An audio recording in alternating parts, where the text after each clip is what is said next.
Oi, gente, boa noite. Estamos iniciando o último episódio da temporada do projeto O Filme da Sua Vida.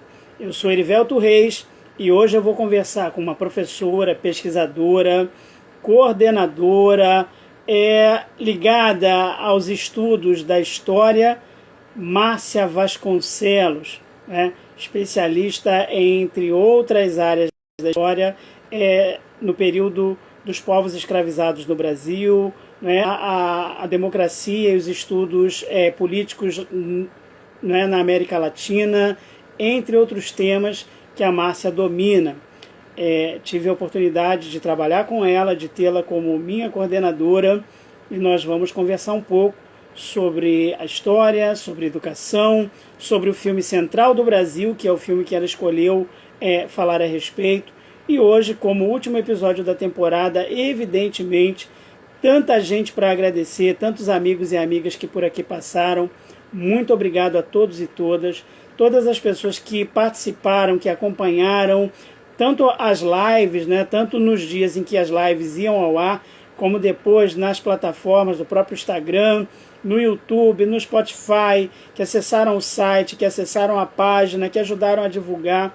Muita gente muito querida que colaborou para que esse projeto despretensioso tivesse 52 episódios, hoje sendo o episódio final. Então eu só tenho a agradecer a cada pessoa, a cada amigo, a cada amiga que por aqui passou, contando um pouco da história do filme da sua vida, falando de momentos marcantes da sua trajetória pessoal, profissional, dialogando conosco em tempos tão difíceis. E hoje, o privilégio de receber uma querida amiga a quem admiro profundamente, uma pessoa ética, uma pessoa de uma generosidade, de uma gentileza ímpar, que é a Márcia Vasconcelos. Eu acho que ela já está aqui nos acompanhando. Eu vou mandar o convite e a gente começa a conversar.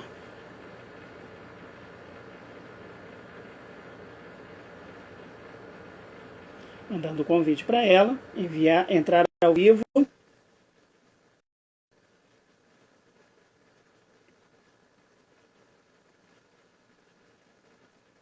Esperando a conexão. Não sei se chegou aí para você, Márcia. Oi. Sim, chegou. Desculpa. Boa noite. Boa noite, Erivelto. Boa noite. Tudo bem? Tudo bem. Estou me arrumando aqui agora. Isso. Tá dando para ver? Te vejo bem. Tá. Não sei, talvez você possa ficar um pouquinho mais enquadrada na imagem. Então, está cortando um pouquinho do teu queixo.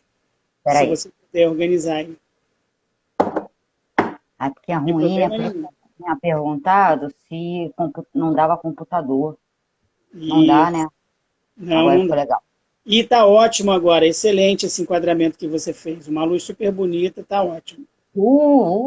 Show. Peraí. Pronto, arrumei. Organizou? Valeu. Você me ouve bem? Escuto perfeitamente. Beleza, Márcia. Olha, muito feliz de que a gente esteja nesse momento se encontrando, ainda que virtualmente, para o último episódio da temporada, Márcia. E eu falei nos bastidores, vou falar agora publicamente, você foi uma das convidadas, mais pedidas pelo público que acompanhava o projeto. Sempre alguém me escrevia, convida a professora Márcia, faz uma live com a professora Márcia.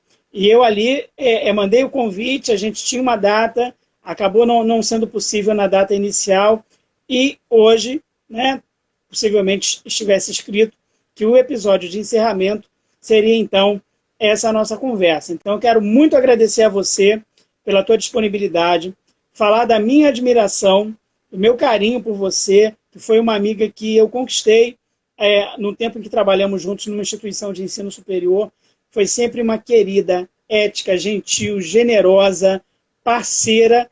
Eu tive a honra de dividir uma mesa numa semana de história, convidado por você, eu falando de romantismo e você falando sobre o ciclo do café, e como foi importante aquele momento na minha carreira, um dos momentos que eu considero assim fundamentais na minha carreira, um marco realmente, e estou tendo então hoje a oportunidade de receber você para essa nossa conversa sobre história, educação, sobre o filme central do Brasil, e para celebrar o último episódio da temporada do projeto, agradecendo muito a você pela sua presença e abrindo espaço, então, para suas considerações iniciais. Seja muito bem-vindo, eu estava com muita saudade de você.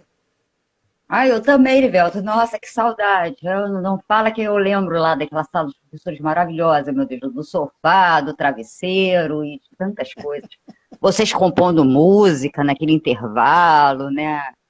Muito legal. Ô, época boa. Saudades de vocês todos. Saudades de você, Livelto. Você sempre foi muito gentil, muito parceiro. E eu me sinto honrada, assim. Parece até que eu estou indo para uma entrevista de trabalho, de emprego, entendeu? Eu fiquei pensando até no figurino que eu ia usar para um momento como esse.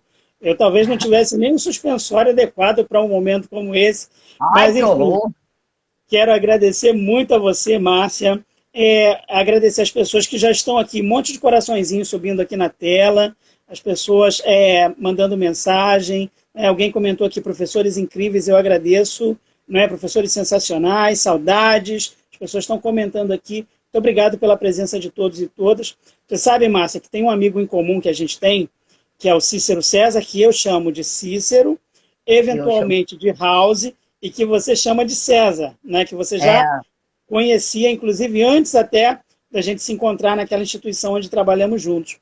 O Cícero é o padrinho desse projeto, ele foi uma das pessoas, né, que incentivou, que levantou essa questão, que levantou essa bola, como se diz popularmente, para que a gente pudesse receber os amigos e amigas nesse projeto, que é um projeto de afeto, de escuta, de troca de experiências, é um projeto em que as pessoas muitas vezes revisitam memórias, né, dividem conosco experiências, também trocam afetos, porque falam de pessoas que amam, que amaram, de momentos importantes das suas vidas. Né? Eu tenho dito sempre, e muitas vezes até mais nos bastidores, que o filme da sua vida é uma proposta propositalmente ambígua.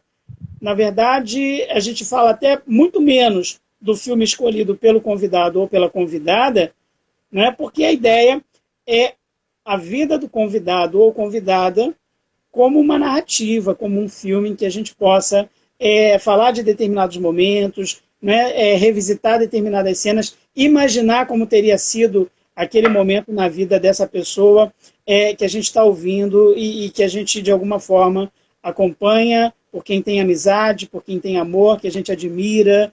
E esse é um projeto, então, que reúne afetividade e escuta. E eu estou muito feliz com a sua participação, hoje me estendendo um pouquinho mais do que normalmente é o processo de abertura do projeto, por conta de ser o último episódio, e que bom que eu estou tendo essa oportunidade de celebrar junto com você. Muito obrigado. Dito me sinto isso, honrada. dito isso, vou fazer a pergunta que é tradicional do projeto e colocar você para trabalhar. Márcia Ah, meu, Vasconcelos, como é o filme da sua vida? Conta pra gente. ah, meu Deus, é o filme, como é o filme da minha vida? Ah, eu já falei que é um drama. Não, estou brincando. É um drama. É uma novela mexicana, com todo respeito às novelas mexicanas. O filme que eu tinha, falando especificamente do filme, eu tinha, são tantos, né? Mas eu queria falar um pouquinho do Central do Brasil. Ótimo. Por quê? Porque eu vi esse filme no cinema e eu acho que eu já tinha terminado a graduação, estava entrando no mestrado, isso mesmo. E eu fui assistir com o pai do meu filho, né?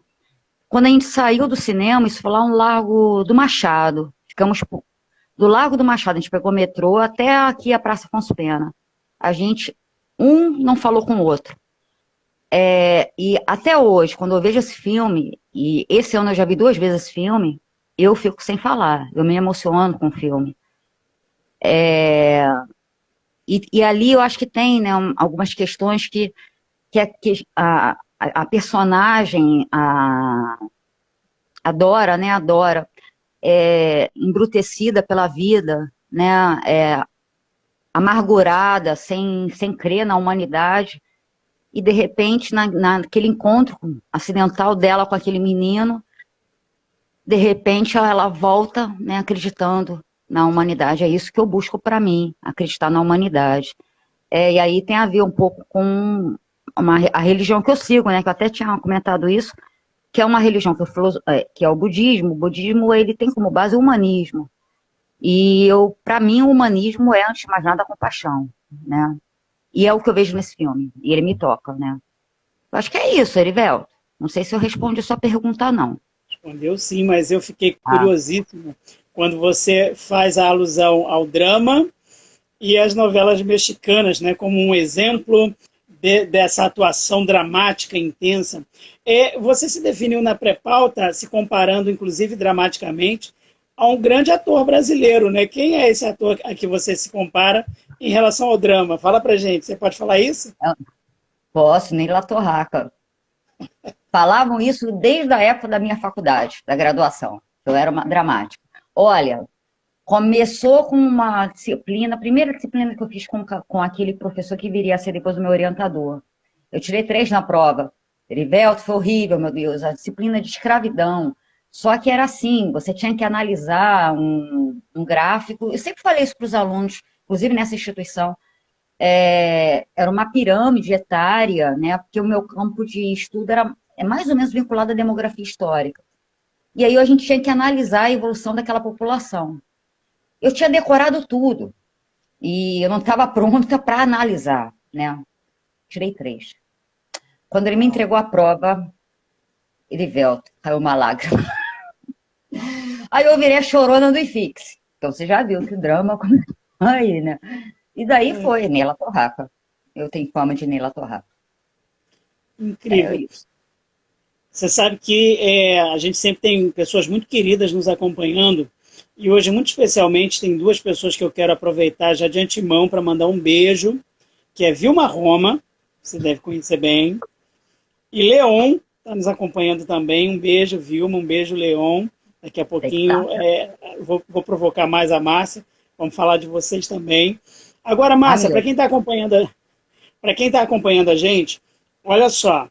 Bacharel, Márcia Vasconcelos, bacharel e licenciada em História pela Universidade Federal do Rio de Janeiro, mestre em História pela Universidade Federal Fluminense, doutora em História pela Universidade de São Paulo, professora universitária durante mais de 13 anos, numa única instituição na Zona Oeste do Rio de Janeiro, coordenadora de curso, coordenadora institucional do projeto PIBID da CAP CNPq, professora de graduação em História de uma outra instituição de ensino superior, né, particular, professora conteudista também da Uniabel, professora da disciplina de Fundamentos Socioantropológicos da Uniabel, professora da pós-graduação em História... Estou lendo tudo, de cabeça não dá para Ah, guardar meu isso Deus. tudo.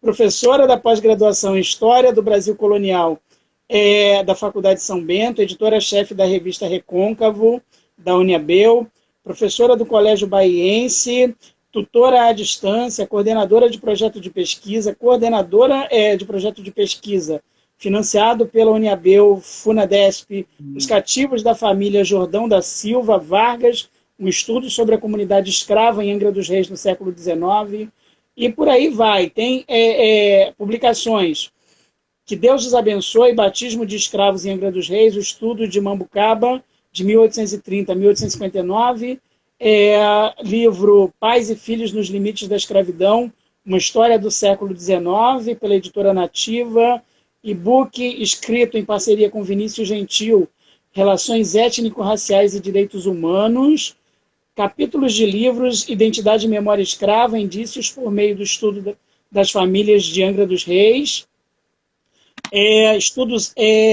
pesquisas sobre o negro no Brasil, do Centro de Estudos Afroasiáticos, da Universidade Cândido Mendes. Ufa!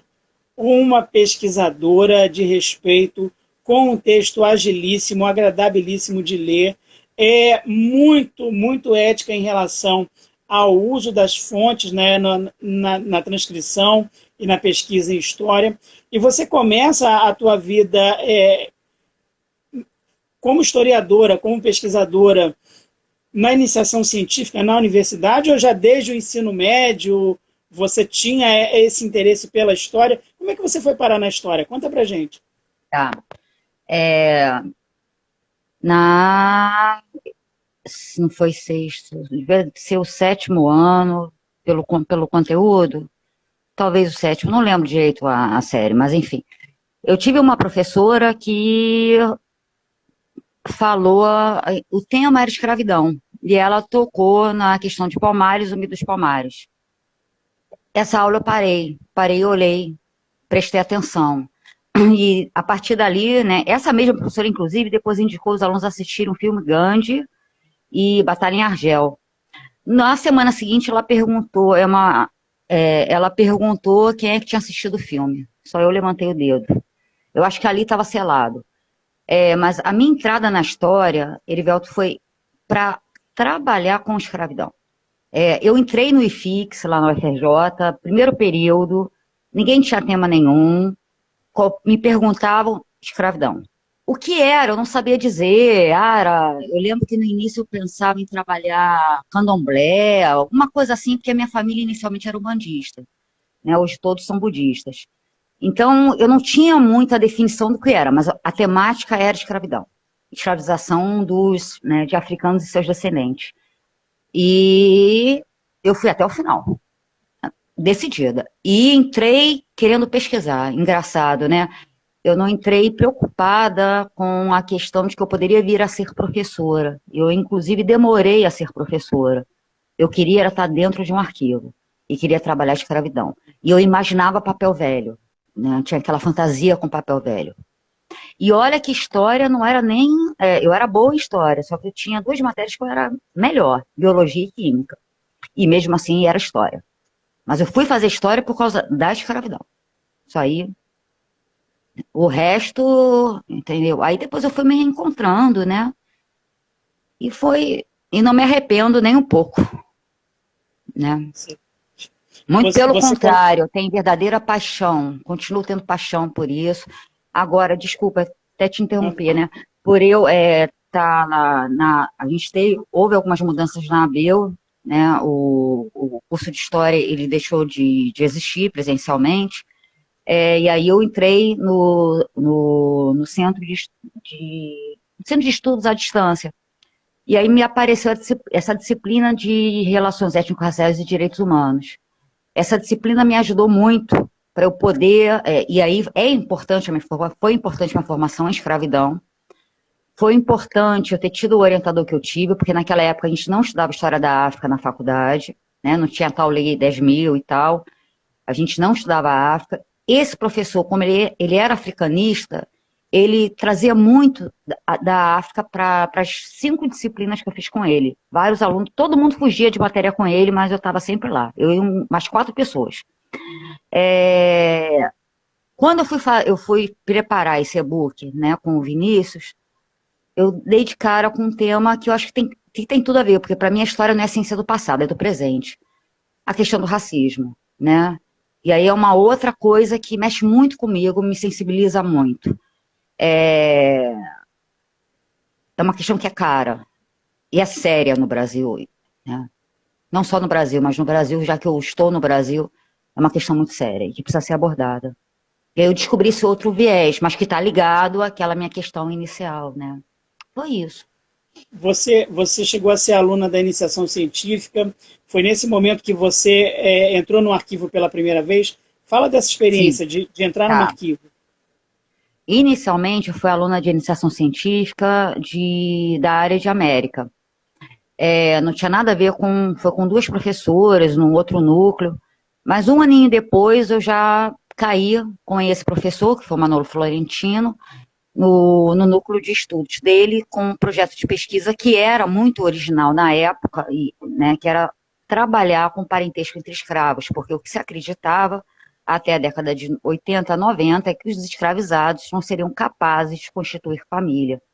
E ele estava num projeto desse, e aí ele me chamou, porque eu já tinha colado nele, né? No primeiro período eu fui procurá-lo. Cheguei e falei, professor, eu sou aluno do primeiro período, queria trabalhar com escravidão, fiquei sabendo que o senhor é o professor, né, que é especialista em escravidão.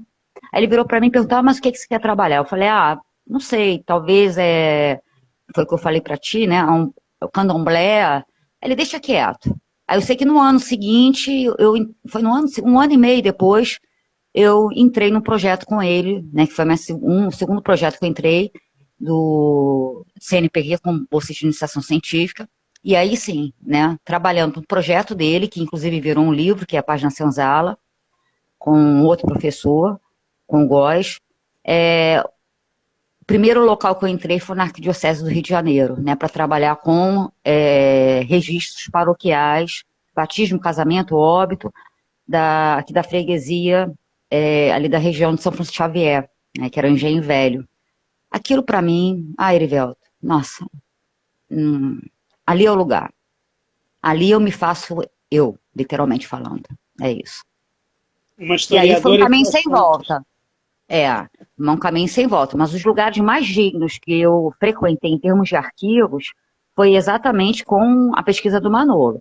Porque eu, nas minhas pesquisas, eu fui para cada lugar, né? Eu parei, inclusive, numa igreja que eu tive que sentar no chão, rato passando e eu recolhendo documento. E aí isso é uma outra questão para a gente pensar, que é a forma como o Brasil trata da sua memória e dos documentos, né? Incrível, incrível. Você sabe que você, com essa pesquisa sobre os povos escravizados, eu caminhei em alguns lugares pelos quais você passou, li inclusive autores, né, seus contemporâneos, que usaram o teu trabalho como referência também, dialogaram com a tua pesquisa, e eu caminhei por esses espaços por um outro viés, que era entender o romantismo brasileiro no século XIX. E era uma relação muito próxima dos casarões, né, das grandes fazendas de café, em Vassouras, Rio das Flores, no interior do Rio de Janeiro de um modo geral. E a gente acabou se encontrando, eu e você, para falar desse tema, desse período da história, e você, na ocasião, na mesa da qual eu participei, você chamou a atenção para o fato de que as pessoas ainda veem de forma muito recreativa esse período da história, né, deslumbradas pela riqueza que aquele período representou para a história do Brasil, mas muitas vezes sem se dar conta de como essa riqueza foi construída através do sofrimento e da escravização desses povos. Eu me lembro de você falando isso na mesa da qual participei. Você também, você teve nesses lugares, nessas fazendas, para que lugares você visitou além dos arquivos para construir a tua pesquisa? Ah, bom, no caso, foi o Convento do Carmo, em Angra dos Reis, uma igreja em Jacuecanga também, é tudo na região de Angra, Mambucaba, Ilha Grande, é, Biblioteca Nacional, lá eu fui, Arquivo Nacional, fiquei por 6 meses no Arquivo Nacional na época, procurando inventários sobre Angra. Não estão lá, ou não estavam lá esses inventários, eles estão no Museu da Justiça, que inclusive eu tive um baita problema depois, mas eu consegui recolher essa documentação. A minha praia, né, é ali a região do litoral sul-fluminense, né. Dialoga com o café, porque ali era uma região de escoamento da produção do café, né. Produzia-se café, mas era um café que não era de qualidade para exportação, né. Então, assim, é uma pesquisa, para quem trabalha com história regional, né, como foi o meu caso, trabalhar com Angra, de certa forma eu dialoguei com Paraty também, com Mangaratiba, a gente, é um trabalho de aventura, porque você tem que procurar documento, tem documento sumido, você tem que entrar, para entrar às vezes foi o caso do Convento do Carmo, eu precisei da interferência da minha ex-sogra, que é angrense, para eu poder entrar para ter acesso à documentação. Isso é uma situação que muitos vivem, muitos que trabalham com temas regionais, né, acabam encontrando até hoje. Porque ainda tem um outro problema. Por exemplo, eu busquei registro de compra e venda de escravos. Fiquei sabendo que o cartório de Angra teria destruído esses documentos porque eram papéis velhos. Então, mais ou menos por aí. Funciona para quem trabalha com história regional, entendeu? Eu não trabalhei com Rio de Janeiro, ou não trabalhei com Vassouras, né? Escutei isso, inclusive, de um desembargador na biblioteca, no Museu da Justiça, onde eu achei os inventários de Angra, de Paraty. Eu escutei dele que eu estava trabalhando com um tema menor, porque não eram cafeicultores.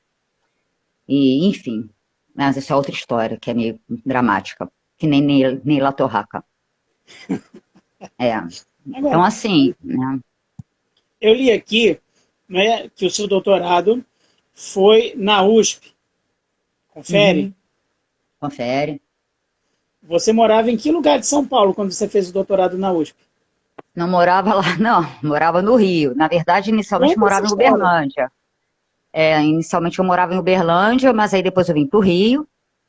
E toda semana eu ia, né? Eu saía, pegava o ônibus de meia-noite. Interessante, tinha um grupinho. A aula era quarta-feira. Tinha um grupinho que toda semana pegava esse mesmo ônibus, Heriberto, iam todos para a USP. Eu nunca falei com... As pessoas não se falavam, mas todos iam para o mesmo local. Era um ônibus de meia-noite, chegava às 6 horas da manhã, ou 5 e tal, lá na rodoviária. Gente, eu estou falando isso de 2000 e o meu doutorado foi concluído em 2006, né? Então, essa coisa da passagem aérea, que hoje todo mundo vai no ponte aéreo, né? Isso aí não era coisa para aluno de doutorado, né? É, se bem que não está tão fácil agora mais, né? Mas tudo bem. Mas naquela época, o meio era rodoviária.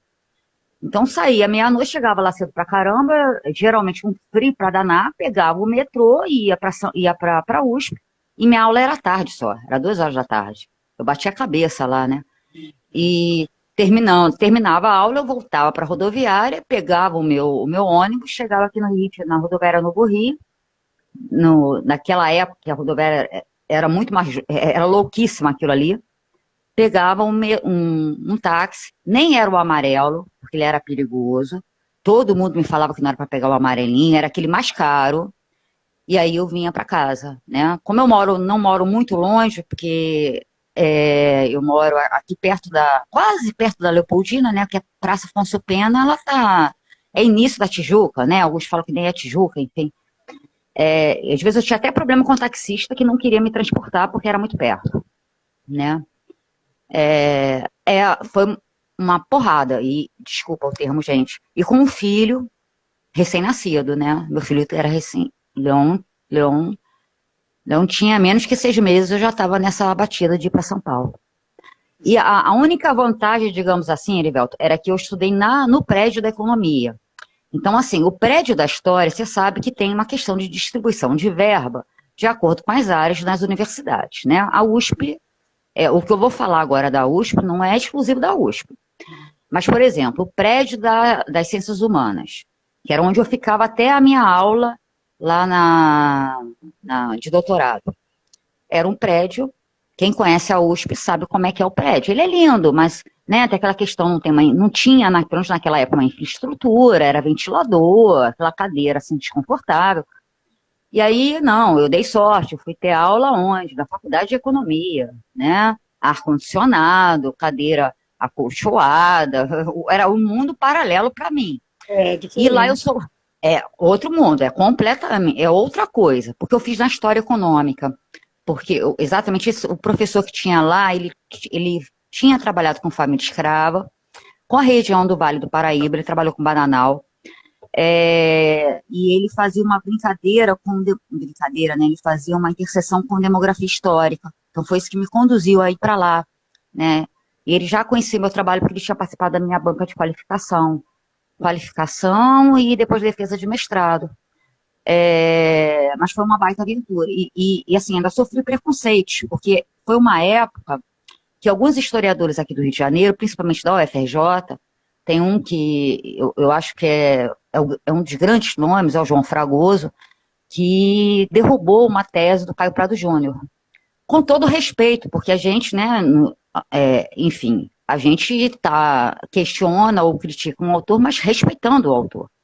E os colegas percebiam que eu tinha sotaque de carioca, e aí começavam a me acusar, e me achavam que eu era o João Fragoso, entendeu?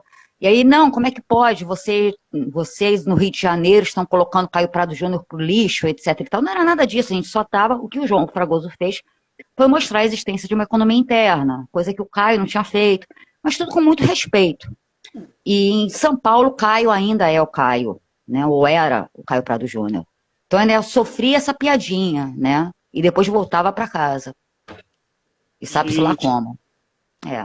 que luta, Márcia, com um bebê, uma mãe trabalhadora, pesquisadora, morando no Rio de Janeiro, fazendo doutorado em São Paulo, lidando com E me esses embates. separando. E aí, Ainda tinha uma separação no meio da jogada, né? Ainda estava resolvendo. Nossa, que batalha, que luta. Agora, para quem está acompanhando, a Márcia chamou a atenção, né? Acho que quem está acompanhando a gente está familiarizado com isso, né? Que é a ideia de que as teses, as teorias, tanto na área, em qualquer área, mas sobretudo na história, nas letras, nas áreas de humanas, isso é comum, esse embate de ideias, é comum o confronto de teorias, né? Alguém confrontar um dado, confrontar uma teoria, confrontar uma dissertação, uma tese, um artigo, é a coisa mais comum no meio acadêmico, né? E a Márcia chamou bem a atenção para isso, né? E sempre com respeito ao autor da teoria, o autor do artigo, o autor do texto.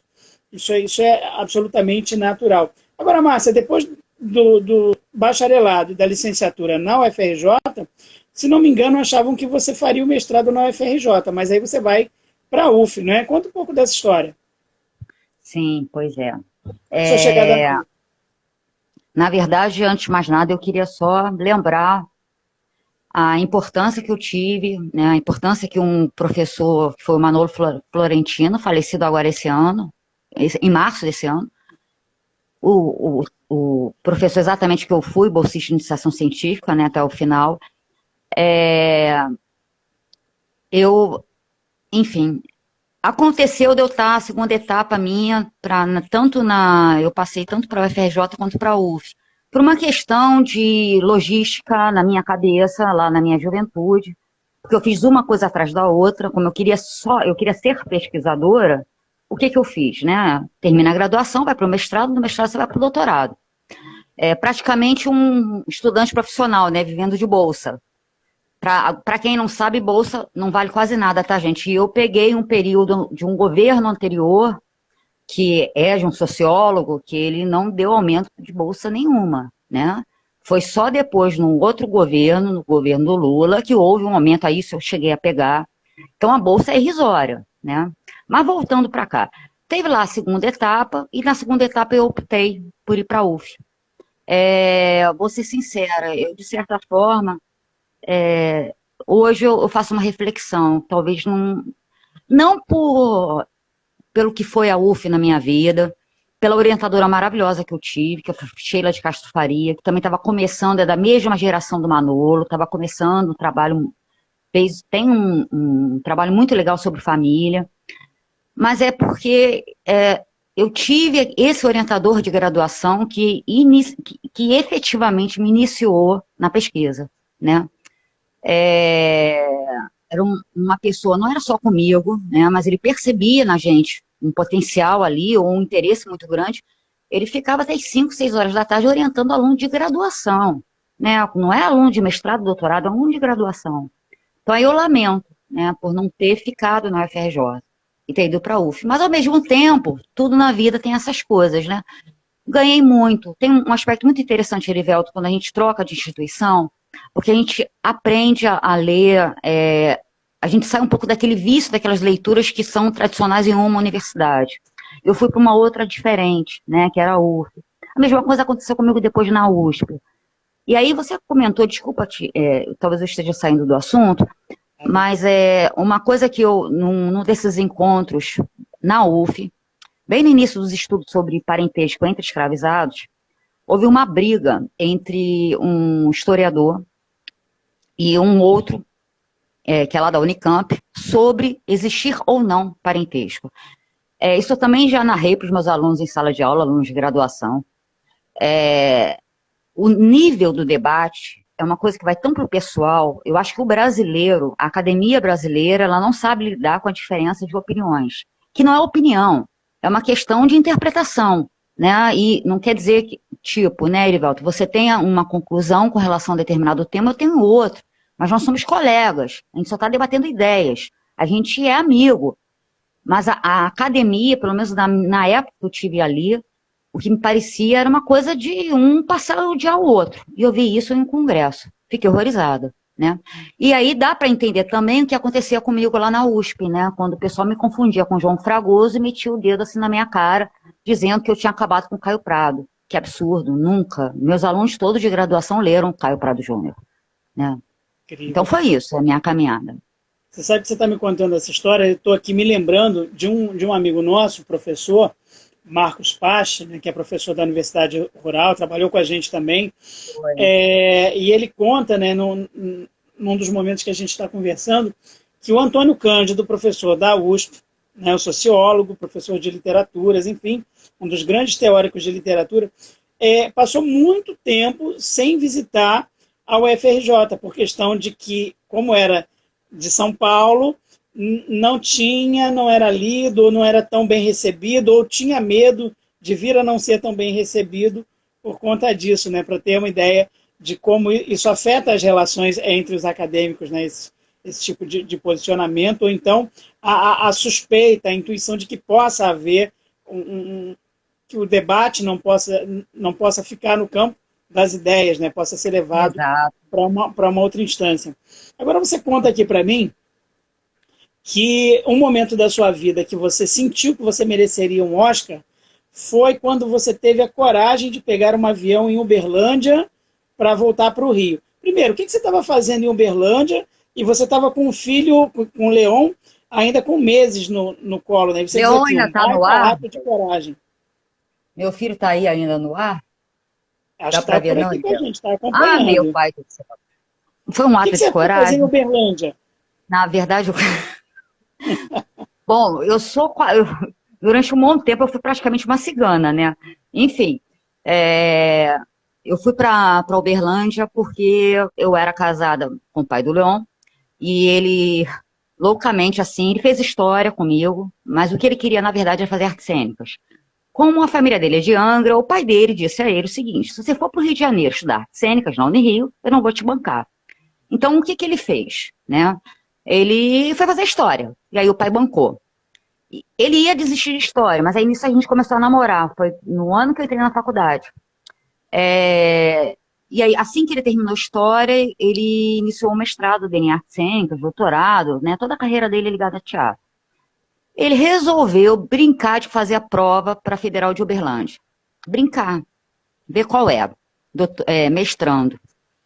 Foi fazer a prova, tinha um doutor, tinha um mestre, tinha ele mestrando. Em termos de titulação, você sabe, né, Erivelto? Não era para ele entrar, não, né? O safado não entrou? Gente, estou falando safado, mas enfim.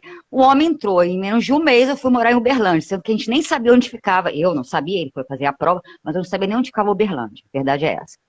Então eu fui impulsionada pelo relacionamento, né? Eu era casada com ele, gostava dele, né? Enfim, aquilo tudo. E durante um bom tempo eu estava fazendo mestrado, então eu ficava 15 dias no Rio, 15 dias eu ia para Uberlândia, né? E assim eu ia fazer essa brincadeira. Ia para Angra também, porque a fonte estava em Angra. Eu viajava direto, né? Eu não parava. Ia para Niterói, depois vinha para casa da minha mãe, depois ia para Angra, depois vinha para casa da minha mãe, depois ia para um museu. O lugar mais tranquilo que eu frequentei foi a Biblioteca Nacional e o Museu da Justiça, que fica atrás do fórum. Porque o resto foi só loucura. Enquanto eu estava nessa vai e vem, né, essa mudança de cidade não me abateu muito. O problema foi quando eu terminei o mestrado, foi no intervalo de 6 meses, com o doutorado, que aí eu fui ficar em Uberlândia. Na verdade, durante a elaboração da dissertação, eu já estava lá, né, escrevendo, que é a parte da pesquisa, né, que você está escrevendo o trabalho. Aí eu percebi, né, como era a cidade. E eu não me encaixei na cidade, no perfil da cidade. E isso, claro, gerou uma repercussão no relacionamento. E aí o desfecho disso tudo foi o término do relacionamento. Nessa ocasião, eu tinha conseguido 2 empregos lá em Uberlândia. Eu saí de Uberlândia, eu vim para o Rio com o Leão pequenininho, mas eu estava com um contrato para ser iniciado lá na Federal e uma faculdade particular. Sendo que eu não tinha nenhuma experiência em sala de aula, né? E aí, só para acrescentar, quando eu terminei a minha graduação, passei no concurso do Estado, não fiquei 2 semanas. Então, assim, o meu vínculo com a história inicialmente foi realmente pesquisa. Ia ser uma oportunidade minha de começar da onde eu queria começar, que era com o ensino superior. Só que eu tinha que sobreviver. E aí tem uma questão minha que era emocional. Eu estava começando o doutorado, agora era São Paulo, estava com um filho pequeno, destruída emocionalmente, porque não me adaptei a toda aquela crise que existe, né? Nos casos de término de um relacionamento. E aí eu acho que foi uma puta vitória minha, sabe? Eu fui muito mulher. Vou te falar. Como eu fui várias vezes, né? Andando na Avenida Brasil, 11 e tal da noite, feito uma louca, com computador, com aquele que a gente Projetor? tinha, projetor, né? O professor é uma figura louca, né, Erivelto? Dormindo no hotelão, meu Deus, não sei se as pessoas conhecem. É um hotel, um motel que existe na Zona Oeste. Eu lembro que os alunos de manhã me viram saindo de lá e foram conversar com a Vivian, que na época era coordenadora. Disseram, ô, Vivian, você não sabe o que a gente viu, a Márcia saindo do hotel, do hotelão. Pô, eu dormi, morava longe, né? Eu dormia lá. Então, assim, loucura, né? Coisa de gente doida. Então, Olha, eu acho que realmente foi de tirar o chapéu essa minha vinda. Assim, merece o título, merece o Oscar, merece uma medalha, porque é maratonista, né? Merece boa, todo o louvor, todos os aplausos, porque é incrível. Um não é? périplo. Mas você conhece essa história também, né? Você também caminha aí, passou por isso. Olha, Até a gente dirigir, virar gente, né? Virar. Pois é, era aquela maluquice. Nossa, brigava com taxista aqui na Leopoldina, enfim. E a barata voadora que tinha numa árvore. Leopoldina, meu Deus, eu tinha mais medo da barata voadora aí do que de assalto. Era uma coisa. E teve uma vez eu fui brigar com o taxista, porque eu moro, né? Como eu te falei, isso aqui não chega a R$ 7. E um taxista cismou que não ia me transportar. Eu comecei a discutir com um cara. Nisso parou a van da outra faculdade que eu trabalho ainda hoje. O motorista da van abriu a porta e falou: Professora Márcia, está acontecendo alguma coisa? E estava eu debatendo, brigando com o taxista. Ou seja, vida de maluco, né? Mas o que é divertido é, a gente gosta. ô, Márcia, as pessoas estão mandando coraçõezinhos aqui. A Vanessa está dizendo, doida, maravilhosa. A Anne está dizendo, as melhores histórias são dela. Fabrício está dizendo que está com saudades da gente, está mandando beijo. Um monte de gente amiga, um monte de gente querida acompanhando a nossa conversa, mandando milhões de energias positivas aí para você, falando, né, do seu trabalho, agradecendo por esse momento, essa nossa conversa. Agora, você comentou no início da nossa conversa, né, que lembra da sala dos professores, o Flávio Pimentel, né, professor, nosso amigo, Poxa, filósofo, tocava tocando música. violão, Cícero, professor de letras em inglês, né, grande poeta, compondo, né, a gente ali brincando. E você não falou o que você estava fazendo na sala dos professores no intervalo.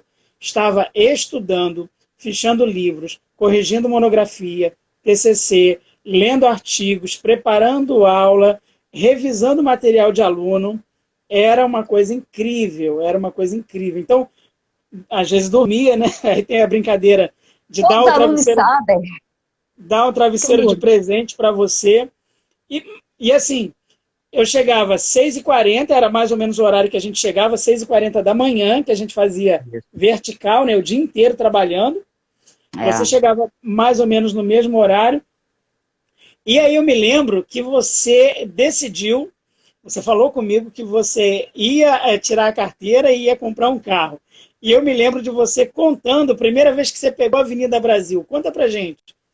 Ó, inclusive, foi de manhã. Eu peguei o carro na sexta-feira, na concessionária ali, né? No sábado eu fui acompanhada até Campo Grande, a pessoa que estava do meu lado tremendo. Na segunda-feira eu fui sozinha, pô, 60 por hora. Eu não sei nem se tem aluno aqui que estava naquela turma, que era uma turma da manhã. Erivelto, não dei aula quando eu cheguei lá. E era assim, 60, todos os carros passando, caminhão, pu. Mas eu cheguei, só não dei aula. Fiquei, né, era de 7h40 até 11 e tal, né? Só É. falando disso. Só falando. E à noite também, eu só falava disso. E eu voltei, né? Eu ainda voltei sozinha nas 60 por hora. Cara, e eu lembro que todo mundo, inclusive o instrutor da autoescola, ele tinha me dito assim: não pega a Avenida Brasil de cara, espera um mês, 2 meses, aí você pega. Eu falei: olha só, minha parada é a seguinte: eu tô tirando a carteira para andar na Avenida Brasil, que é para É. quem trabalha no centro do Rio, a Avenida Rio Branco, ou a Presidente Vargas, para mim é Avenida Brasil. Então, eu tenho que pegar Brasil. E eu tinha decidido uma outra coisa também, que se eu não passasse na autoescola, eu ia para Campo Grande, se minha mãe estiver aí, ela tem como comprovar. Eu tinha dito o seguinte: se eu ficasse reprovada, e falei para o instrutor também da autoescola, eu ia para Campo Grande mesmo sem carteira. Só que eu passei de primeiro. Que beleza, Ah, hein? eu ia. Cara, mas eu cheguei tremendo, eu larguei o carro na porta da instituição. Eu não lembro se foi por você que eu pedi para botar o Eu me carro lá lembro. dentro, ou se foi o César. O carro não podia entrar porque não tinha registro, uma coisa assim. Carro novinho, tadinho do carro, né? Coitadinho do bichinho. Tá comigo até agora, né, Irivel? Você sabe como é que é, né? Tá firme e forte Sim. com a minha pessoa, ele. Mas foi uma aventura aquilo Cara, ali. Eu acho que ninguém teve aula naquele dia comigo. Ninguém teve, gente. Ninguém teve. não, eu me Mas é lembro de que, você falando que ia dirigir e dali a alguns meses você dirigindo, sim, sim, determinada. sim. E depois ainda dava carona pra um monte de gente, né? Legal, até porque eu tive muita carona, né? Me davam muita carona, o Jaime dava carona pra mim, só na volta, né? E também era o seguinte, mas eu tive um bom professor. O Jaime, em 30 minutos, estava na Tijuca. Mas aí era o seguinte, eu pegava o remedinho, botava debaixo da Ah, língua, pra se eu fosse desencarnar no Brasil, porque ele vinha voando. Eu, né, não ia nem sentir. Então eu tive uma escola também, né? Na ida que eu não aguentava ir com o Jaime, não, porque ele é muito, né, eu sou muito ansiosa, então eu saía às 5h30, 5 horas da manhã, né? O Jaime é mais tranquilão, mas nunca chega atrasado. Mas eu era ansiosa. Mas na volta eu voltava com ele. Então, assim, outras pessoas também antes dele, como a Cláudia, que tinha sido coordenadora, o marido dela também, que eles saíram um pouco depois que a gente entrou lá na instituição. Então, eu sempre tive carona. Teve uma época que o Paulo, né, que tinha sido meu antigo companheiro, ele me pegava em Campo Grande, maluquice, né, isso assim, porque era distante. Mas chegou uma hora que a gente tem que aprender a dirigir, né, e era tão legal, era uma coisa tão gostosa que se fazia, que valia a pena, valia a você, pena. você, Mas você está depois eu aprendi a contando. correr, né, eu aprendi a Bom, correr, pô. Eu corri, agora, segundo o César, agora eu tô a mas, toda. 40 minutos eu tô em mas, casa, eu tava em casa. uau. Agora você está Uau. contando essa história, Márcia, do Jaime correndo, dirigindo, né? Isso para mim agora traz um novo sentido a uma história. Você sabe que o Jaime foi à minha escola do estado 2 vezes como meu convidado para falar para os meus alunos e alunas lá sobre histórias em quadrinhos, né? Influência da história, influência dos quadrinhos na história, na política, né? E aí eu peguei em Campo Grande e ele foi comigo no meu carro. Aí em determinado momento, você sabe que eu vou dirigindo aquela toadinha, devagarzinho, né? Aí ele disse assim, É, interessante o seu estilo de dirigir, contemplativo. contemplativo. Isso explica muito. Ai, ai. Não tem noção. Aquilo ali, piloto de fuga. Escreveram aí, ó. Agora deve ser Tá, a piloto Maria de... tá dizendo que você.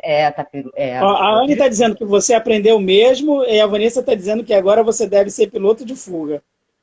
Ah, já há muito tempo. Ih, desde lá daquela época lá, piloto de fuga. Eu vi, às vezes, o César passando, quer dizer, eu ultrapassava o César, cansei de ultrapassar o César.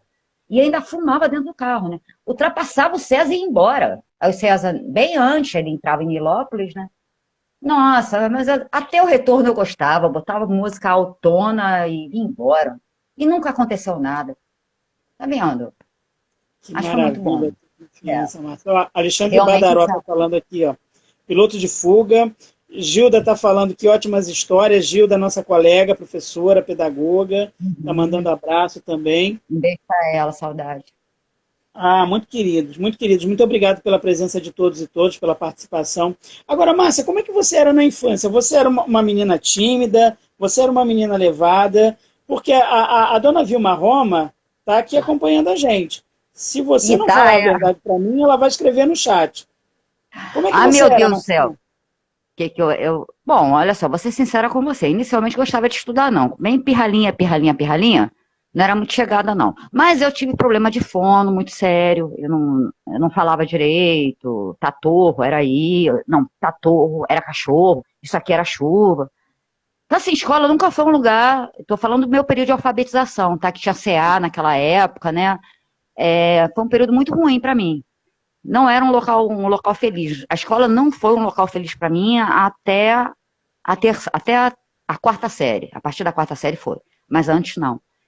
E eu era uma moleca de rua. né? Assim, se eu pudesse, a mamãe tem a, eu tive uma professora particular, tadinha, coitada dela, largou até o, estava fazendo normal, largou até o normal, porque ela me dava aula e eu não tinha concentração, né? Completamente desconcentrada.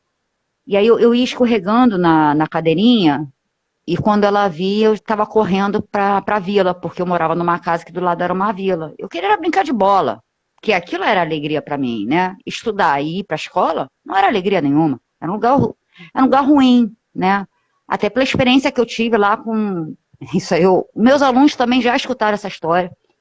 É, com uma professora que pediu, me colocou na frente da sala de aula para ler.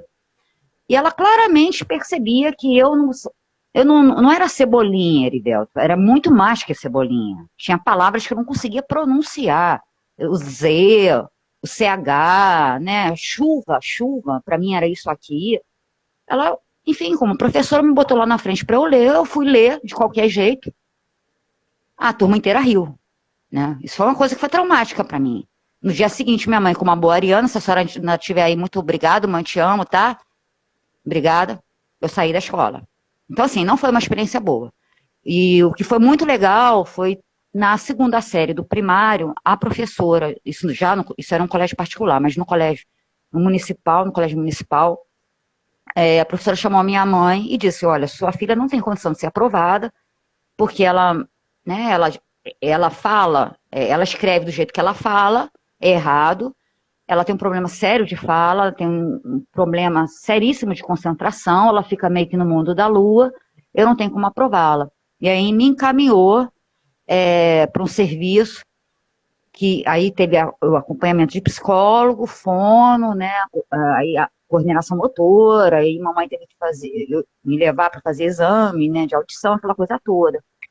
Só para ver como o meu problema era meio complicado. A fono eu fui receber alta no segundo ano do ensino médio. Eu já estava no colégio particular e o município continuou me bancando, né? Devo muito. E devo muito a essa tal professora que me reprovou, mas que me colocou no caminho para eu, né? Aí a escola começou a mudar para mim, né? E aí eu dou a pulada da segunda série, que eu já estou melhorzinha, segunda série com a recuperação, né? A terceira série, que eu já fui para um outro colégio, já era uma professora que é, era muito mais, era carinhosa comigo. E na quarta série, né? Passei a gostar de estudar. E aí passei a gostar de estudar mesmo, tá? Até porque esse meu problema de concentração, ele não acabou aí. Eu até o doutorado, e até pós o doutorado, eu continuei com esse problema de concentração. Isso só veio a ser resolvido na minha separação, quando eu tive que, aí sim, buscar uma ajuda terapêutica e também outras, né, uso de medicação. Aí sim que eu comecei a ter concentração. Erivelto, um texto eu lia mais de 10 vezes. Agora você vê só que louco que era, né? Imagina isso durante um doutorado. Isso é uma loucura. Enfim, não foi uma coisa fácil para mim, né? E interessante, depois eu virei o quê? Professora, né? Embora inicialmente não fosse a minha intenção. Tanto é que a vilã minha é uma professora, que eu não sei o nome, não sei se era da primeira série ou do CA, que era um nome que se dava na época, mas para mim ela foi uma vilã. Falo mesmo, que nem eu falo na terapia. E Foi ela. você virou uma super professora, Márcia. Agora, você é a filha caçula, não é? Sou, Tem uma diferença de idade entre os teus dois irmãos e você, não tem? tem, 13 anos, meu irmão, 11 anos, minha irmã, e eu. Mamãe e papai lembraram de fazer festinha e aí eu nasci. Sou a E, caçulinha. e tua mãe cuidava de três filhos e trabalhava numa empresa, numa joalheria, é isso? Trabalhou até se aposentar. Como é que era essa história que Foi. você falou? Que um dos heróis, uma das heroínas do filme da sua vida é a sua mãe. Fala dessa É, história do trabalho da tua mãe, como é que era a memória que você tem desse tempo? tá. Porque meu pai morreu quando eu tinha 1 ano e meio, né? E minha mãe não trabalhava. Meus irmãos já mais velhos, eu era pequenininha. Passado o trauma, porque em 27 dias ele faleceu de câncer, isso em 75, no Pedro Ernesto, Hospital Universitário da UERJ. Minha mãe teve que, né, muito preocupada se a pensão daria conta, né, dos 3 filhos, chamou os meus avós maternos para irem morar com a gente, até porque eu era pequenininha, e ela foi em busca de emprego. E aí também é uma história bem interessante, né? Porque, e aí eu acho que ela é um grande exemplo. Ela tinha um anúncio no jornal que era para vendedora que falasse, que dominasse a língua, que dominasse o inglês, para trabalhar na Gasterne.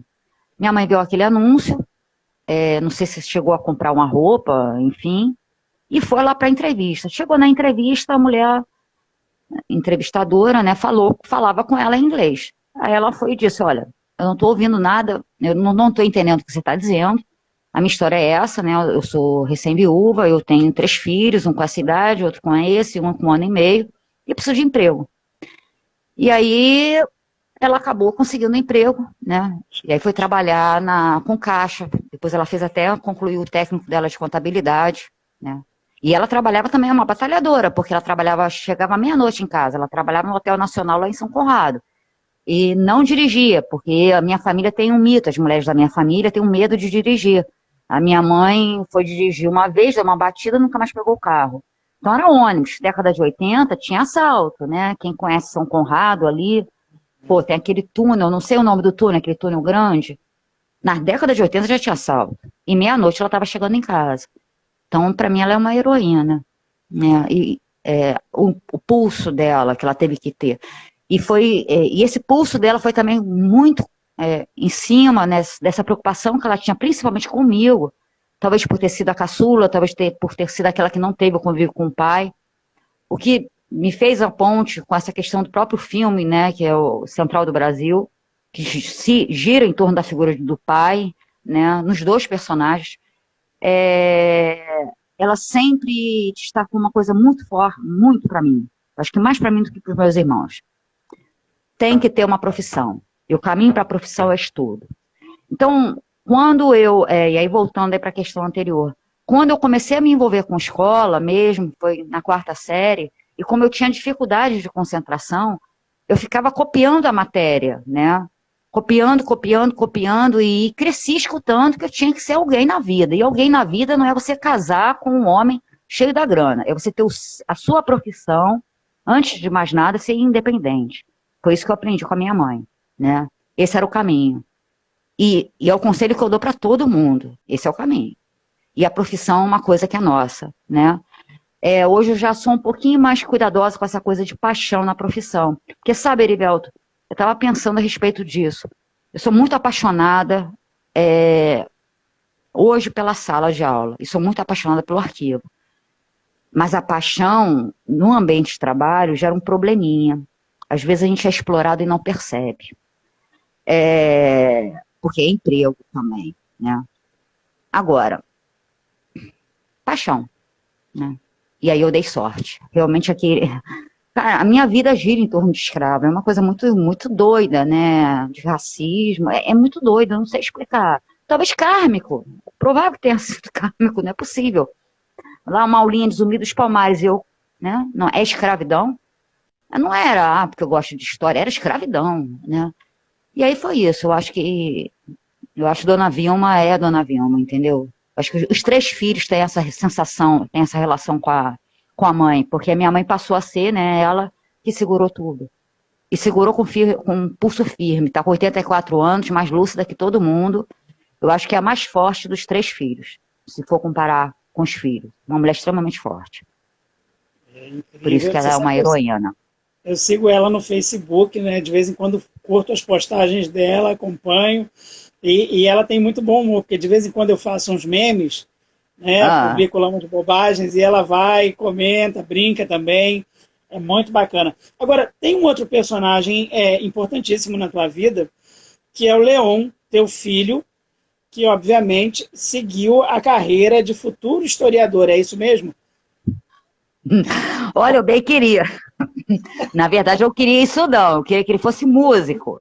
Vai cantar na noite, para eu poder ir pro bar, escutar ele cantando. Pô, música. Fala do Quando ele Leão aí tava pra na minha gente. barriga. Ô, Leon! Não, quando ele tava na minha barriga, né? Quando eu tava grávida, tem aquela música do Caetano Leãozinho, né? Como é que é? Deixa. Esqueci, ele até incluiu essa música na formatura dele no ensino médio. E eu conversava com ele, falava, Leon, morando em Uberlândia, hein? Leon, ele nasceu lá, não posso falar mal de Uberlândia, não, ele é uberlandense. Eu falei, Leon, eu falava, e sabia que ia ser Leon, né? Porque era o único nome que eu tinha em mente, era Leon. E não tem nada a ver com nenhum líder revolucionário, não, tá? Gente, é outra história, uma história que não tem nada a ver. Eu falava, olha, vai ser músico, meu filho. O pai era de arte cênica, gente, de teatro, vai ser músico, vai ser músico. Mas meu filho não deu pra música, ele tem um violão, aprendeu. Às vezes tocava aqui quando eu estava triste, né? Ele é eclético na música, é muito legal, ele conhece de bossa nova, ele vai de um extremo a outro, né? Legião Urbana. Mas enfim, ele resolveu pro campo da medicina, né? E espero que está fazendo medicina na Unirio. Começou, né? Está no segundo semestre, eles estão ainda à distância. Ele queria a Unirio, e a Unirio é aqui próxima. Até nisso ele foi malandro. Mas é um menino muito sério, muito compenetrado, sempre foi. E aí eu também é interessante, até porque eu agradeço a minha mãe, porque parte da criação do Leon eu devo a ela. Principalmente quando eu estava nesse período do doutorado, né? Foram 5 anos de doutorado, o menino, primeiros 5 anos, aí coincidiu com o doutorado do pai também, o pai estava aqui no Rio. Então, assim, a figura da minha mãe foi muito importante. Como foi em tantas outras vezes, Erivelto, porque você lembra que a gente trabalhava em vertical, e em uma determinada época, eram umas 3 dias na semana ou mais. E ainda tinha uma outra faculdade que eu trabalhava à noite. Então, muitas das vezes, porque o Leão ficava em creche, horário integral, mas muitas das vezes quem precisava cobrir, né, naquele horário quando vem da creche, era minha mãe. Então, assim, eu devo muito a ela, né? E eu tenho muita boa sorte, porque eu tenho um filho extremamente consciente, sério. Não estou falando porque eu sou mãe, mas às vezes ele, ele me dá conselho, né? E eu espero, tenho certeza que ele vai ser um médico humanista. Isso é o que eu mais espero do Leon. E que ele seja muito feliz. Bonito, Agora, né? infelizmente, músico não deu para rolar, né? Uma pena. Ó, o Alexandre Badaró, que é professor de história e músico, tá, Oh, não, é o Badaró. tá escrevendo aí a letra do Leãozinho do Caetano. Gosto de te ver assim, Leãozinho, caminhando sobre o sol. Tá aqui É mandando isso a aí, é isso mensagem aqui mesmo, da pô. letra do Caetano para você e para o Leão. É, Ô, Márcia, saudade do a gente está Caetano. chegando ao final da nossa conversa, mas eu tenho uma pergunta um pouco cara de pau para te fazer, se você me permitir. Pode Eu fazer. já tive aqui conversando com outros historiadores, há vários historiadores e historiadoras acompanhando a nossa conversa aqui, e eu vou ser bem direto nessa minha pergunta, que é cara de pau. Para que estudar história no século XXI? Qual a importância Não, de se estudar história no século que é o século da informação, da velocidade, dos algoritmos? Qual a importância da história na nossa sociedade? tá. E aí eu vou até fazer uma observação, né? Nesse processo que a gente teve aí nos anos 2000, a quantidade de gente que vem procurando história. Olha, o Leon tem 2 amigos que foram cursar história, curso de história. Eu, numa instituição que eu trabalho, tem 2 alunos, tem um aluno que vai fazer história em Portugal, tem um outro interessado em fazer história. Eu não dou aula para o ensino médio, né? Mas o aluno ele vai. E é engraçado que eles começam a ter esse vínculo desde o início, né? Do fundamental. Hoje o curso de história é um curso com concorrência. Na minha época não tinha. A importância da história, por favor, em primeiro lugar, para a gente ter consciência de qual é o nosso papel social. História não é uma ciência do passado, não é, você gosta de, né, quem gosta de passado é museu, coisa assim do tipo, que também é uma outra bobeira. Eu comecei a fazer museologia, isso aí, não sei se eu coloquei, né, quando eu tinha terminado a graduação em História. Então, estudar a história o papel de estudar a história, a importância de estudar a história para a formação de uma de um cidadão crítico. Antes de mais nada, que a gente tenha consciência que tudo que a gente vive, tudo que está no nosso entorno, na rua, no convívio entre as pessoas, tudo isso tem uma origem, está vinculado a relações que foram traçadas lá atrás. Né? Como é a coisa hoje que a gente vê do machismo, da agressão contra a mulher, como a questão do racismo. O historiador ele não parte do passado, gente. A história é a ciência do presente. A gente parte de uma problemática atual. Só que uma problemática atual que tem a sua resposta lá atrás. E a importância da história para a gente parar de falar besteiras como a gente cada vez vem observando mais. E olha, realmente, eu sou a favor, né, já teve, isso aconteceu há pouco, né, da regulamentação da profissão de historiador. Porque não é você brincar em um arquivo, não. Tem toda uma técnica de trabalho como historiador, que você tem que trabalhar com a fonte, né, com os documentos. E aí, infelizmente, aqui no Brasil, já não se tem o hábito da leitura. E os historiadores têm uma mania, eles escrevem para eles. E aí, jornalistas e outros profissionais, que têm uma escrita muito mais maleável, né, escrevem sobre história. Agora, pesquisar em arquivo é coisa de historiador. E aí, para mim, história é vida, cara. Sem história, não dá. Eu ando na rua, o meu referencial quando eu ando na rua é ver, observar as pessoas, observar as relações humanas ali, né? A população em condição de rua, e buscar, a partir dessa questão que eu estou vendo ali, uma explicação no campo da história. Gente, história assim como ciências sociais, como filosofia, meu Deus, ela forma uma consciência crítica. Por isso que, por que em determinados momentos, como no período da ditadura, foram áreas tão, né, que foram bombardeadas? Porque ali você forma um indivíduo pensante, né, pensante para um lado ou para o outro, professor longe, professor ele não doutrina ninguém, gente, né, ele só levanta ideias, e aí cabe ao aluno. Para mim, história é isso. A importância da história para que a gente forme, primeiro, um indivíduo que tenha consciência da sua cidadania, dos seus direitos, dos seus deveres também, e que possa, compreendendo o presente, transformar esse país. Esse e o mundo, né? Como eu pensei que a pandemia pudesse fazer, mas não fez. Eu fui? Foi ótima. As pessoas estão dizendo aqui, ó, no chat. Verdade, concordando, é isso aí, Márcia. Agora, a Mônica entrou aqui no chat e ela disse o seguinte: Márcia e o café. Ela me lembrou de uma história que eu vi acontecer. Márcia gosta ou não gosta de café?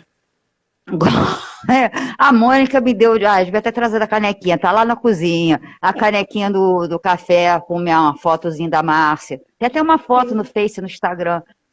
Eu dando aula, acho que foi quando a gente estava nessa situação online, né, eu ainda estou online numa instituição, em duas, eu uso a canequinha. Hein, Mônica, eu uso sua canequinha ainda, tá? Tem a minha carinha, sabe? É o café da Márcia. Na instituição saudade, que a gente trabalhou gente. junto, Márcia, a gente bebia muito café, né? Pô, o dia inteiro, né? Muito café. Aí o Muito Alexandre café. Badaró está comentando aqui, café frio, inclusive, levava o copo de café para a sala de Sim, aula, começava a dar aula, quando ia lembrar ia do embora. café. E era assim, literalmente isso, levava o café. Aí, quando eu me tornei coordenadora, ainda tinha uma outra jogada que era o seguinte: de 7 até 7h30, eu estava entrando no clima da sala de aula. Aí o café já estava largado lá, o café quente, né, que a gente pegava lá na sala da Marinette. 7:50, que aí eu, pá, despertava. Eu ficava louca na sala de aula dando aula. Pô, era bom demais, cara. Bom demais. E o café frio, tá? Eu só ia lembrar de tomar café, Erivelto, na hora do recreio. Era o café que eu tinha pego 7 horas da noite. E eu tomava. Eu tomo até hoje café frio. Pra ficar acordado. Mas hoje eu diminui muito. Diminui muito. Já era o hábito, né, Márcia? É, Agora, é.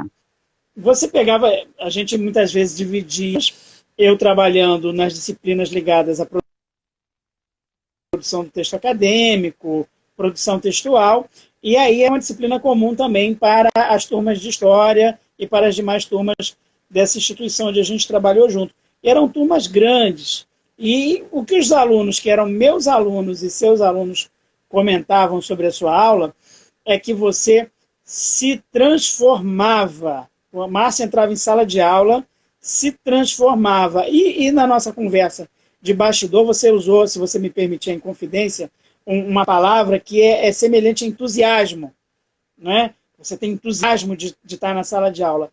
Fala desse momento para você na sala de aula, qual a importância desse momento para você. Uma pesquisadora, né, uma mulher habituada a lidar com os arquivos, com as fontes, mas dessa tua dinâmica de sala de aula, que os alunos diziam que havia uma transformação. Que transformação era essa? Conta pra gente.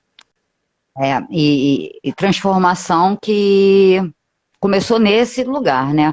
Porque foi lá que eu me fiz profissional, porque eu tinha, 2 anos de experiência em educação, inclusive tinha um trauma com relação à sala de aula, que eu superei lá num contrato que eu tive no CAP da UERJ.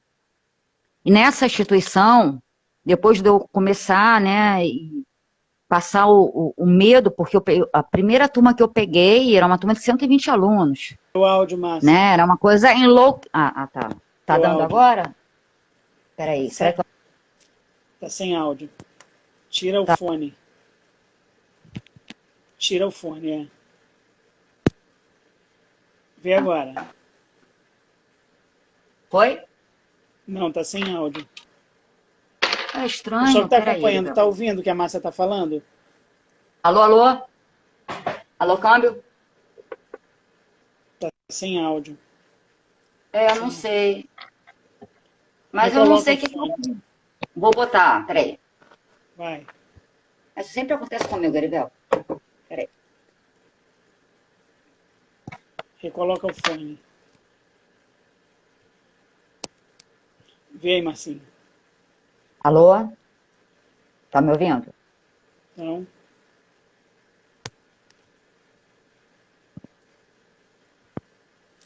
Agora? Não. Sem áudio. Não. Não sei, eu não deixei nada. Vê aí, acho que agora foi. Foi? Não. Alguma coisa de regulagem. Peraí. Bea. Tá baixinho. Eu não posso falar sem o fone. Não posso. Bea. Peraí. Oi, você me ouve, Márcia? Aham. Bea. Agora tá. O pessoal então que tá no chat, que tá acompanhando, tá ouvindo? Dá um alôzinho pra gente, dá um feedback. Porque de repente caiu o volume aqui. Agora eu botei o fone e ficou melhor. Vai lá, Ania. Tá dando retorno. O que estão dizendo aí, Márcia? Não estão... Parou. Você tá me ouvindo, Erivelto? Eu te ouço bem. Tá. Estamos ouvindo. Pode falar, Márcia, desculpa. Tá. Você estava falando sobre a transformação da sala de aula. Isso. Porque primeiro eu fui sobreviver numa sala de 120 alunos. Bom, essa transformação que eles falam, foi quando eu já tinha construído um perfil profissional meu. Eu sou uma pessoa muito tímida. Você lembra como eu ficava na sala de professores, né? Eu não conversava com professor nenhum. Mas era com vocês que ficavam lá. E mesmo assim tinha horário que eu dormia, porque eu tinha que dormir, enfim. Senão eu ia me chapar de café e à noite eu entrava em sala, teve turmas aí que me pegaram como uma alucinada, né? Porque eu doidona, chapada de café para dar aula à noite. E aí eu descobri a soneca, né? E aí quando eu fui para o sofá, aí que eu me fiz, né? Mas enfim, quando eu entrava em sala e as disciplinas que eu ministrava, né? Quando eu comecei a dar as disciplinas que estão vinculadas ao meu tema, que é Brasil Império e Colônia, até América Colonial, mas Brasil Império e Colônia, cara, Erivelto, não tem espaço melhor. Era muita loucura. Gente, é visceral isso, você não sente, você se transforma. E uma vez uma aluna virou para mim e falou, quando você fala de escravidão, teu olho muda. Né? É um brilho. É demais, né? Ali é um palco, e assim, não era encenação. Eu costumava dizer o seguinte, falo ainda hoje, quem melhor me conhece são os meus alunos. Porque o lugar onde eu sou mais Márcia, mais verdadeira, é na sala de aula. Eu acho que talvez seja essa tal transformação que fale, porque realmente eu me transformo. É muito doido. Só houve um probleminha quando eu peguei a coordenação, porque essa transformação ela demorava, né? Era 15 para as 8 que eu ia me transformar. E, bum, eu explodia. Mas eu percebia isso. Sentava em cima da mesa, aquela coisa louca, né? É muita energia, né? Muita energia.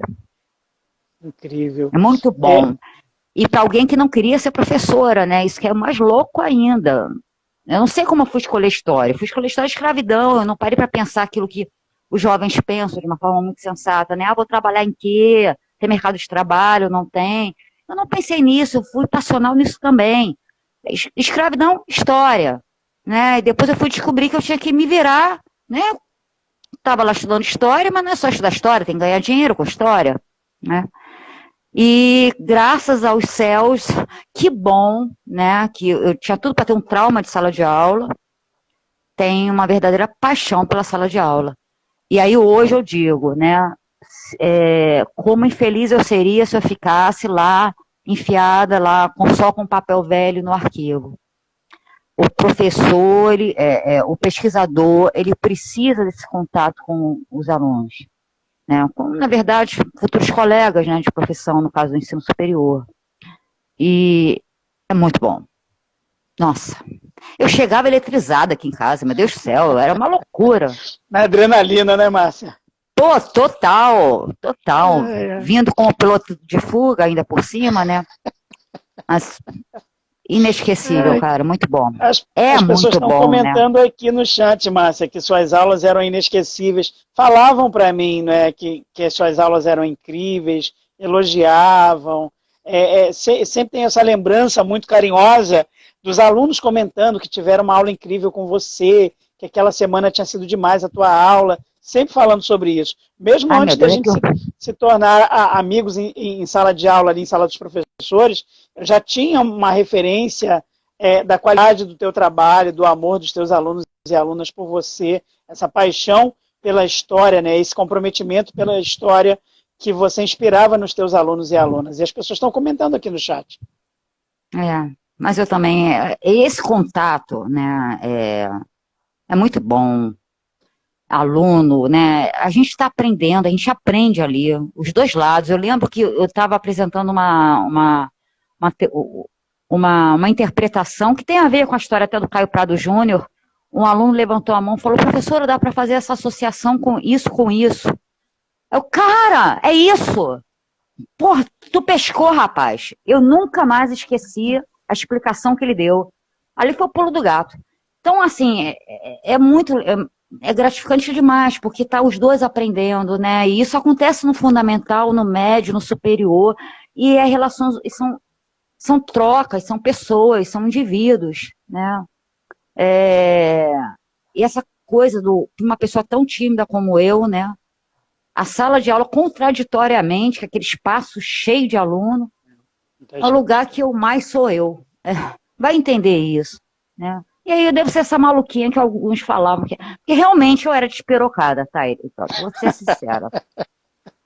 Eu era, ou sou, não sei. Eu acho que hoje eu tô mais retraída um pouquinho. Tô mais sensata, digamos assim, né? Mas é uma maravilha. É muito bom. Muitas vezes, Márcia, a gente se encontrava às 6h40 da manhã no estacionamento, passávamos o dia trabalhando na instituição, aí 10 para as 10, quando a gente saía, a gente ficava batendo papo sobre aula no estacionamento antes de ir embora. Quer dizer, essa energia, esse prazer de dar aula, de trocar, de conversar com as pessoas, de falar de temas que para nós eram tão caros e tão importantes. Isso é fantástico. E você era sempre uma inspiração para mim e para os seus colegas e para as suas colegas, com o teu amor pela história, o teu comprometimento, né? A Anne está falando aqui, e que para a gente ter você no currículo e na vida. Está comentando aqui no chat agora. Eu não estou vendo, não. Anne Barcelos acabou de comentar. Sim, conheço perfeitamente a Anne, parceira até de show. Isso que é uma coisa muito legal também, né? Caramba, cara, não tem nem o que falar. É aluno que vira amigo, que vira confidente, né? Isso é uma coisa muito especial. Em caso específico, quando a gente forma professores, né? é algo ainda mais especial. São colegas de trabalho, são futuros colegas de trabalho. E, nossa, cada história que eu escutei de superação dos alunos, né? O aluno que trabalhava o dia inteiro, que, enfim, aquela vida louca que é, e que depois passa para o município, passa para o estado, né? Consegue transformar. É o primeiro que tem um diploma no ensino superior na família. Cara, é uma conquista.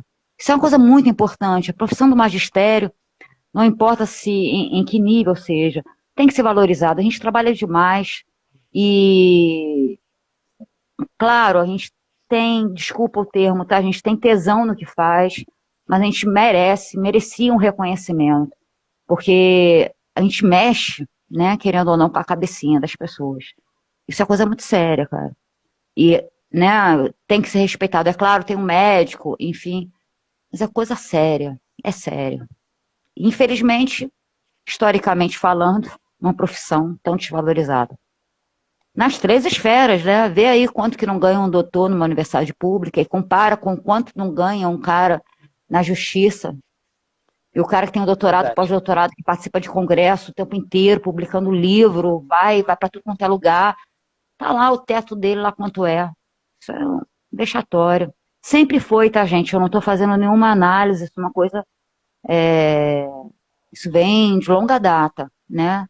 De desvalorização. Eu acho que, de fato, né, a educação, a partir do momento que ela faz com que o indivíduo ele se torne um indivíduo crítico, isso ajuda a transformar a sociedade, né? Esse é o caminho, esse é o caminho. E aí tem algumas áreas que são muito importantes. Nossa, no campo das literaturas também, né, Erivaldo? Eu falo tanto assim da história, das ciências sociais, da filosofia, mas de literaturas também. E como é que a gente é tratado, né? É uma luta. É uma luta sim. É uma luta. As pessoas estão dando declaração de amor aqui. A Anne está dizendo te amo, a Alexandre Brau está dizendo amor eterno, minha amiga e orientadora. Briguei muito.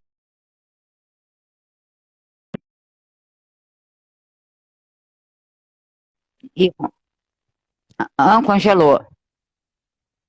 Aqui no chat as mensagens, você chegou a ouvir a leitura? A só parou dizendo... no Alexandre, no Badaró. Então, Alexandre Badaró dizendo que te ama de paixão.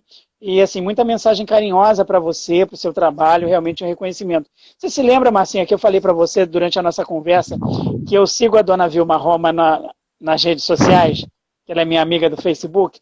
Ela está tentando falar comigo alguma coisa no Facebook que eu não... Ela é ativa pra caramba. Tecnológico agora, eu não consigo atendê-la. Ela está perto aí de você, se ela tiver... Não. Pede para ela dar um oizinho, ou então você apresenta as minhas desculpas que eu não consigo ver. Eu acho que ela quer fazer uma ligação comigo agora de alguma coisa, mas eu não consigo ver. Vai ver, ela está apertando errado. Ela deve estar apertando errado. Mas manda um grande beijo para ela. Não, ela interage com você, com o César. É verdade. Nossa, é direto. É verdade. Direto, Eu, às vezes, publico uma bobagem lá, um meme, aí ela comenta, ela brinca comigo também. Eu mando parabéns no dia do aniversário. Eu sou fã da tua mãe, de verdade. É uma querida. Manda um beijo para ela. Márcia, a gente está chegando, então, ao final da nossa conversa. Eu estou muito feliz que esse encontro tenha acontecido. Eu quero muito agradecer a você. Quero agradecer a todos os convidados e convidadas do projeto nessa primeira temporada. Quero agradecer mais uma vez ao Cícero César, que foi padrinho, né, um inspirador dessa ideia, desse projeto, com o trabalho dele. Saudade. É uma pessoa que eu admiro, é meu amigo, a quem respeito tanto. Quero agradecer as pessoas que estão no chat, né, comentando essa nossa conversa em particular, mas todo mundo que já passou aqui em algum momento, as pessoas que vão depois nos ver no YouTube, quando o vídeo estiver disponível na plataforma do Instagram, que vão ouvir a nossa conversa lá no Spotify, que depois vai lá para o Spotify também. Quero agradecer a todo mundo, quero também pedir licença a você e as pessoas, eu nunca fiz isso até hoje, né, para agradecer a minha família, né, minha mulher, meus filhos, minha filha, porque é um momento que a gente dedica, né, para esse momento acontecer.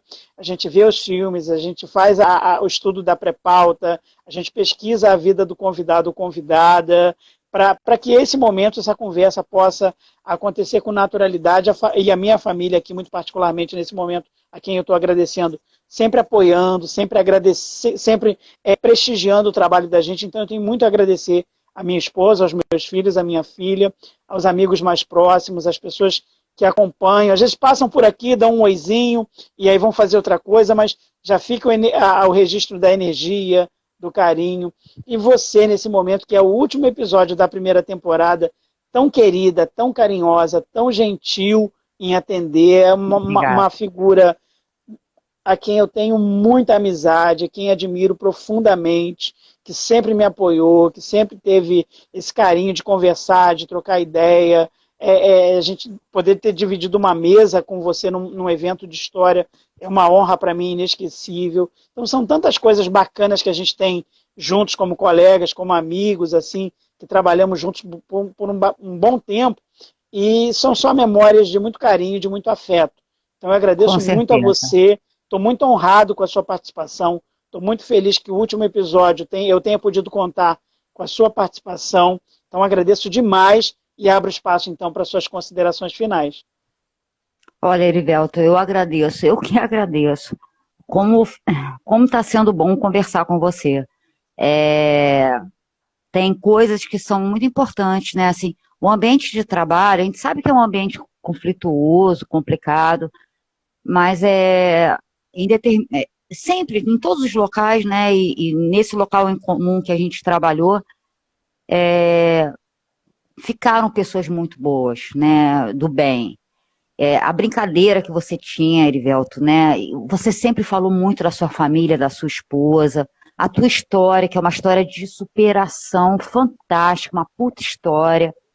Eu tenho um respeito por você enorme, um carinho enorme. O César, o Flávio, caramba, o Kleber, eu tô lembrando agora do Kleber, eu não falava com o Kleber, e eu tenho mania de conversar com a prova. Ele sentava no cantinho, né? E dormia, né? E eu corrigindo uma prova. Nunca tinha falado com ele, Erivelto. De repente palavrão, tá? Pô, seu não sei o que lá, como é que tu errou isso? Seu papapá. Ele levantou e falou, professora, é comigo? Eu, não, desculpa, eu tô falando com a prova. E foi interessante que a partir daí, eu comecei a conversar com o Kleber. Então, assim, são essas relações que a gente estabelece, elas são maravilhosas, né? E as tardes de lá, eu mesma dormindo, ou dormindo, não, sem estar dormindo, vocês compondo música, debatendo. Cara, muito bom um evento que vocês fizeram, acho que foi para letras, né? O César, acho que o César, o Flávio, vocês tocaram. O Humberto também participou com a gente. Humberto, com música. Querido. Cara, é uma energia, porque né, o ensino superior, ele não é só o conhecimento formal, é cultura, cara. Eu tive isso quando entrei no UFRJ, eu nem contei, né? Qual era a minha formação? Eu era uma tijucana que andava pela Tijuca, escutava Transamérica, de repente foi pro centro da cidade. Eu fui pro UFRJ, sabe por quê, Erivelto? Porque eu escolhi o prédio, ele era bonito. Lá que eu conheci Caetano, conheci Chico, porque tinha uns alunos de ciências sociais que faziam sarau cultural. E isso eu via, né? E vocês que eram os agitadores. E aí, desculpa, eu estou terminando. Dizer que você, tantos outros lá na instituição, mas você em particular, você mora no meu coração, Erivelto. Você é parceiro, é amigo mesmo. Tamo junto. Tamo junto, né? Tamo junto de verdade. Eu tenho muito respeito e admiração por você. E por toda a sua história. Você me emocionou muito, Márcia. Muito obrigado, que lindo. Eu agradeço demais. Não, mas é verdade. E o travesseiro, tá? Eu não sumi com o travesseiro, não. Eu chego. História paralela. Gente. Incrível. Márcia, muito obrigado. Eu que agradeço, tá? Adorei ouvir você, adorei conversar com você, matar um pouco dessa saudade que eu estava de você. Fico feliz demais de saber que você está bem, que você está caminhando, e espero muito em breve, tão logo passe a pandemia, que a gente possa se reencontrar aí pessoalmente para matar essas saudades, e vai ser um encontro entre amigos, e eu tenho uma admiração muito grande por você. Mais uma vez, aproveito para mandar um beijo para sua mãe, desejar toda a sorte, todo êxito do mundo para o teu filho, dizer que a gente fica daqui torcendo, é como se fosse da nossa família. É uma ligação realmente de muito afeto, de muito carinho, muito respeito. Muito obrigado, Márcia. Você falando da sua família, né? Eu falando da minha, porque a gente vivia lá praticamente, né? Era isso. É a nossa história. Tá bom. Beijo para você. Obrigada. Muito obrigado, gente. Muito obrigado a todos e todas. E assim a gente encerra o último episódio da primeira temporada do projeto O Filme da Sua Vida, com o coração repleto de gratidão por todos e todas que por aqui passaram. Muito obrigado. Boa noite, Márcia. E até breve. Beijo. Tchau, Beijinho. tchau. Obrigada.